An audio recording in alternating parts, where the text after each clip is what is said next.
I want to do one more video on perseverance.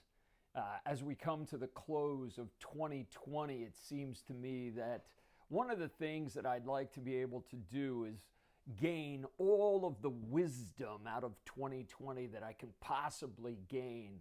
I want to maximize my learnings from this difficult year. James tells us that God never tempts us because God doesn't have any evil to give.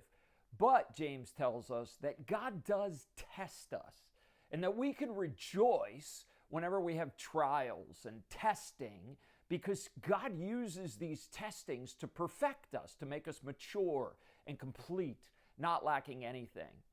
Listen, God is the master teacher. The ultimate purpose behind a test is to help the teacher to impart his or her mastery to the student. It was funny, when I was in college, I had this one professor. The very first day of class, he handed out the final exam. He literally hands out the final and he says to us, "This is your final exam."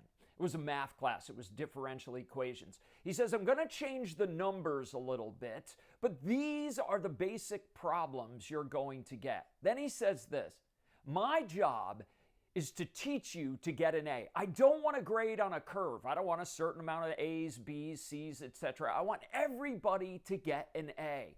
My job is to teach you so you can master this material, and your job is to study so you can get the A."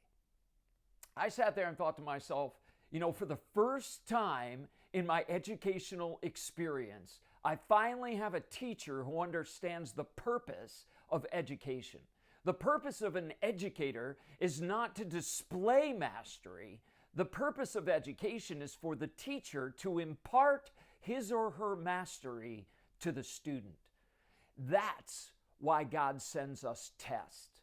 God sends us tests so we can master the life of the kingdom. That's what God is looking for. He's looking for us to learn mastery.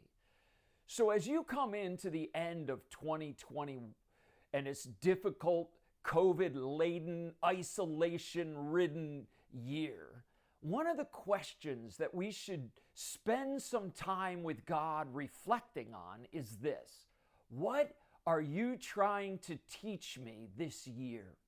What are you trying to form in my character in 2020?